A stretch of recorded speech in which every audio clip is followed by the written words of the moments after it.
কাছে কামড় দিয়ে ধরছে মহিলা আমার কেউ বাসায় নাই, সবাই তাকে রয়েছে।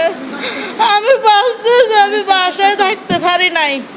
ওনারা মারধর করেও মারধর করেও তো শান্তি হয় নাই। আমারে উদ্ধার করে লয়ে গেছে আমার দুলাভাই আরিফ, আমার ননদ কুলসুম, সবাই তাকায় রয়েছে। তখন শেষ পর্যন্ত আমার জামাইটারও বাসা আসতে দিতেছে না। আমার জামাইয়ের হুমকি দিয়েছে ওর সাইড ভাই তহিদা, জাহিদ, ইমন, এরপরে বাবু, বেবি, শিউলি। আমার জামাইরে নাকি বলে ওরা গলা কাটি ফেলবে। আর আমার মেয়েটার স্কুলে যাইতে দেয় না। আমার মেয়েটারে 2 বার হাতে ধরছে, আমার মেয়ে হাত বারে কামড় দিয়ে ছুটতে আসছে তহিদা।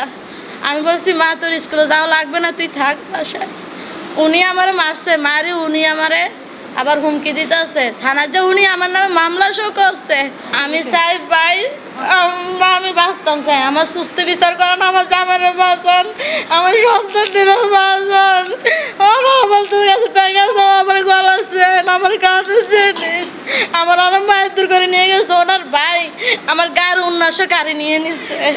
আমি তারেক জিয়ার কাছে বিচার চাই।